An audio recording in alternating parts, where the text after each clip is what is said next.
لا الہ الا اللہ محمد رسول اللہ۔ زکریا علیہ السلام کو جو بڑھاپے میں اولاد ملی ہے تو کیا آپ یہ سمجھتے ہیں کہ انہوں نے بڑھاپے میں دعا مانگی تھی صرف؟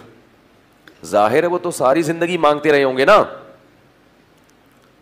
بھائی۔ زکریا علیہ السلام کو اولاد کی خواہش تو اسی وقت سے تھی جب سے ان کی شادی ہوئی تھی، اسی وقت سے اولاد مانگ رہے تھے کہ مجھے اولاد چاہیے، مجھے اولاد چاہیے، میرا والی وارث چاہیے، میرا والی وارث چاہیے، لیکن پوری زندگی دعا قبول نہیں ہوئی، مگر آپ مایوس نہیں ہوئے۔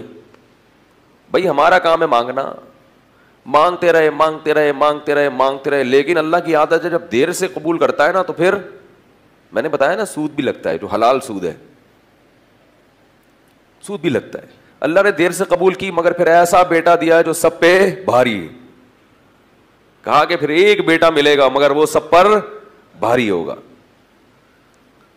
ذکر رحمت ربک عبدہ زکریا، پوری سورہ مریم میں اللہ نے حضرت زکریا کا تذکرہ کیا، ابتدا وہاں سے کی۔ تیرے رب کی اس رحمت کا ذکر ہے جو اس نے اپنے بندے زکریا پر کی۔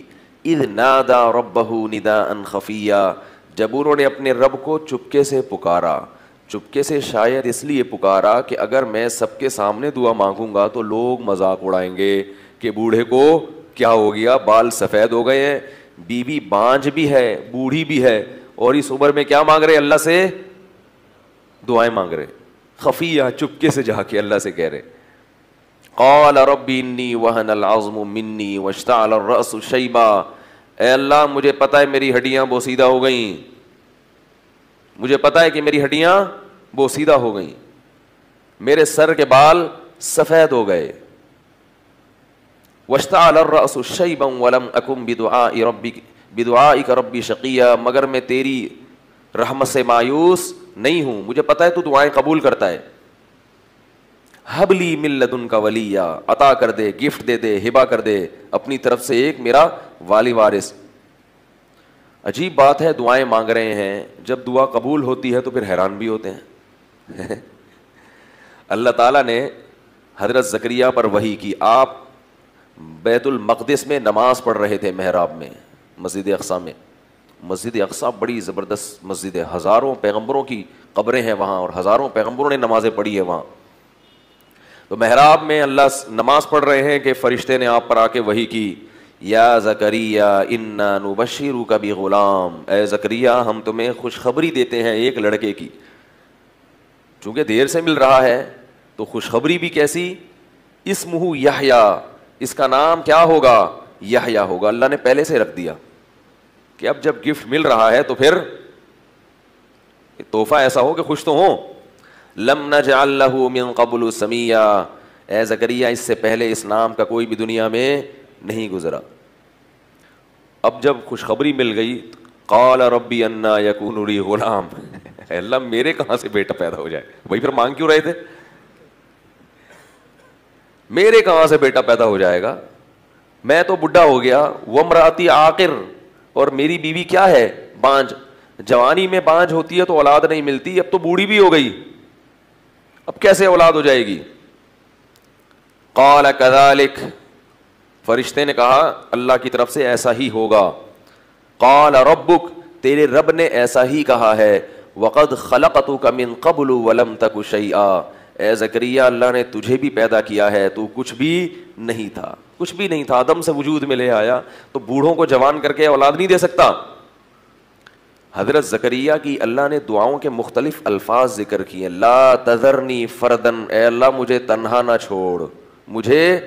دیکھو زکریا علیہ السلام اکیلے نہیں تھے، بنی اسرائیل تھے آپ کے ساتھ ایمان لانے والے، مگر اولاد نہ ہونے کو تنہائی سے تعبیر کیا ہے۔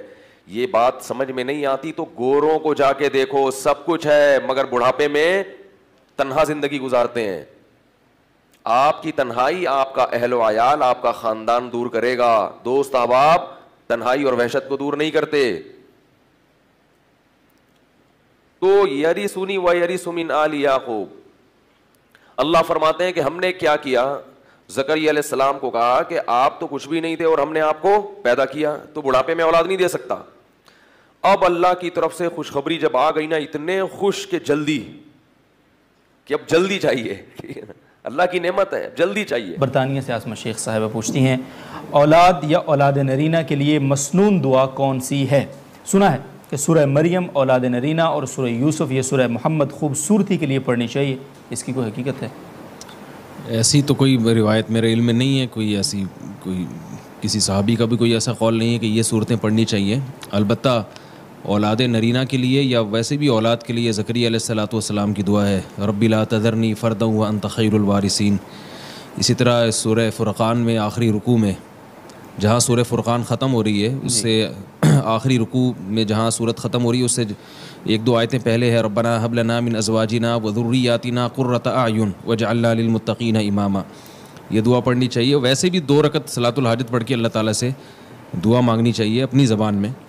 کوئی وظیفہ پڑھنا کوئی ضروری نہیں ہے, اللہ تعالیٰ سے دعا مانگنی چاہیے کہ اللہ تعالیٰ نیک صالح اولاد نرینہ دے. ہماری بھی دعائیں ہیں ان کے لیے, اللہ تعالیٰ ان کو نیک صالح نرینہ اولاد دے. بہت بہت شکریہ, بہت شکریہ مصعب. ویسے آپ نے یہ تھوڑا سا وظیفہ بتا دیا, ورنہ جتنے وظیفے آج تک آپ سے پوچھے آپ نے یہی کہا نہیں, ایسا بس خود سے